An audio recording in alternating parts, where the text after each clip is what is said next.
ہوتے ہیں کہ شاید جو بچپن میں انہیں وہ چیزیں ملی جو گھر میں جھگڑا تھا وہ اب یہاں نہیں ہو رہا ہوگا، لیکن ایک چیز وہ بھول جاتے ہیں کہ جس ماحول میں ہم بڑے ہوتے ہیں وہی ماحول لے کے ہم دوستوں کے پاس جاتے ہیں، اور ایسے لوگوں کے دوست بھی ویسے ہی ہوتے ہیں جیسے وہ خود ہوتے ہیں. یہ فطرت ہے، یہ ایک فطرت کا قانون ہے کہ لا آف ایسوسیشن ہے. ہم جس طرح کے خود ہوتے ہیں ہمارے لوگ بھی اس طرح کے، ہمارے دوست بھی اس طرح کے بنتے ہیں.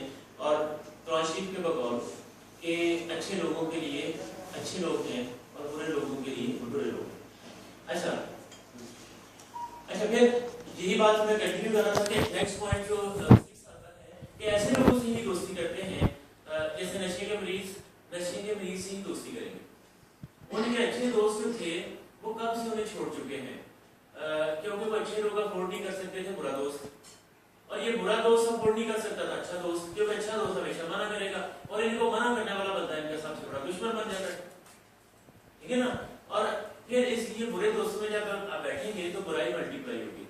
برائی سے مراد نشہ ہو سکتا ہے، برائی سے مراد کچھ اخلاقی گراوٹ ہو سکتی ہے، برائی سے مراد جو ہے وہ اچھی تعلیم کی طرف نہ جانا، یہ ساری چیزیں اس میں کاؤنٹ ہو سکتی ہیں. اچھا اور پھر ایسے کر کے آپ لوگ اپنے دوستوں کو گھر میں نہیں بلائیں گے کیونکہ گھر میں پہلے ہی کوڈ ڈپینڈنسی اور ڈس فنکشننگ کی وجہ سے جھگڑا چل رہا ہوتا ہے اور گھر میں ایسے دوستوں کو ویلکم نہیں کیا جا رہا ہوتا.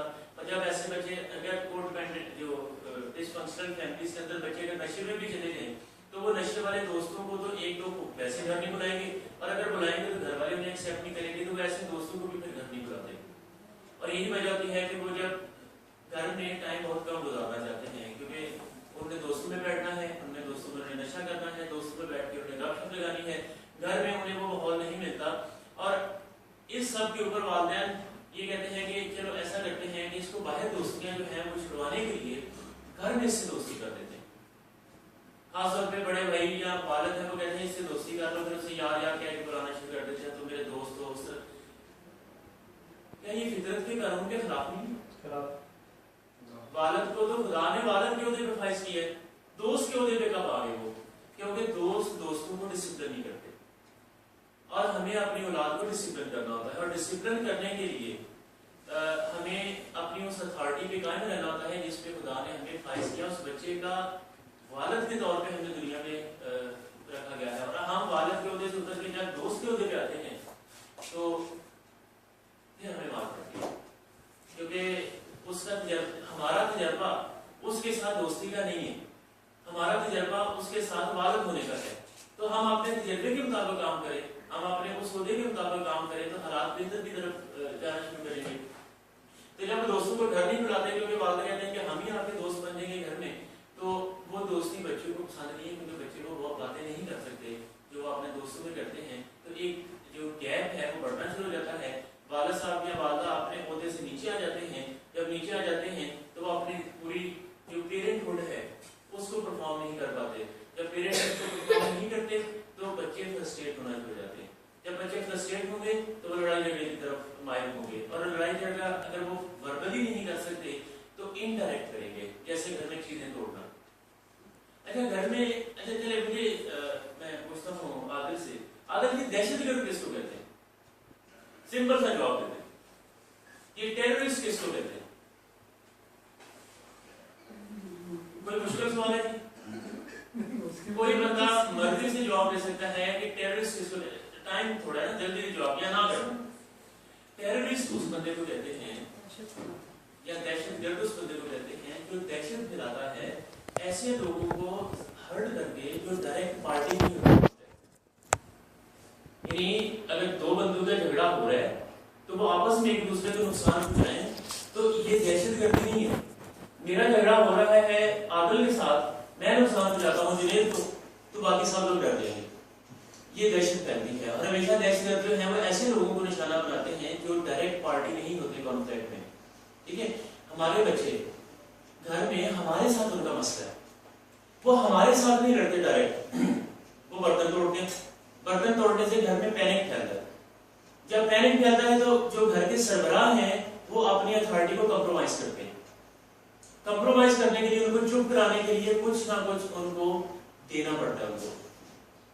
تو اگر جو پیرنٹس ہیں وہ اپنے مقام پہ کھڑے رہیں اور بچوں کے ہاتھوں بلیک میل نہ ہوں.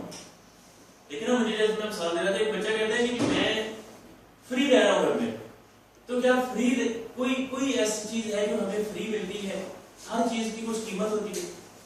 اور اگر ہم بچے کو کہیں گے جناب اگر آپ نے فری رہنا ہے تو آپ نے میرے قانون کے مطابق رہنا ہے، کیونکہ یہ میری سلطنت ہے، یہ میری پراپرٹی ہے، اس کے اندر آپ میرے رولز کے مطابق رہیں گے تو ٹھیک ہے. ورنہ کیا ہوگا؟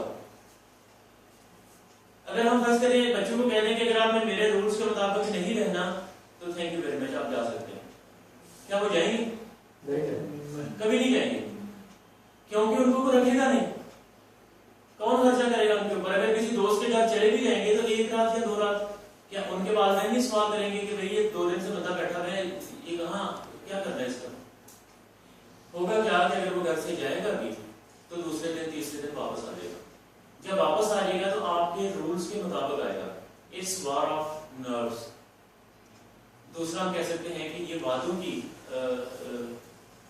جنگ ہے، یہ وعدوں کا علاج ہے. کیونکہ آپ اگر آج ہمارے پاس آ کے بیٹھے نا تو ویری آنیسٹلی آپ کو چرچ سے کوئی مسئلہ نہیں تھا، آپ کو شراب یا ہیروین سے کوئی مسئلہ نہیں. اگر بچہ نشہ کر رہا ہے تو اس سے آپ کو کوئی مسئلہ نہیں تھا. آپ کو مسئلہ تھا کہ وہ آپ کی بات نہیں مانتا تھا، آپ کو مسئلہ تھا کہ وہ آپ کے ساتھ ون ون ریلیشن شپ نہیں رکھتا تھا. آپ نے ہمیشہ کہا کہ نشہ چھوڑ دو، اس نے ہمیشہ نشہ کیا، آپ ہار گئے.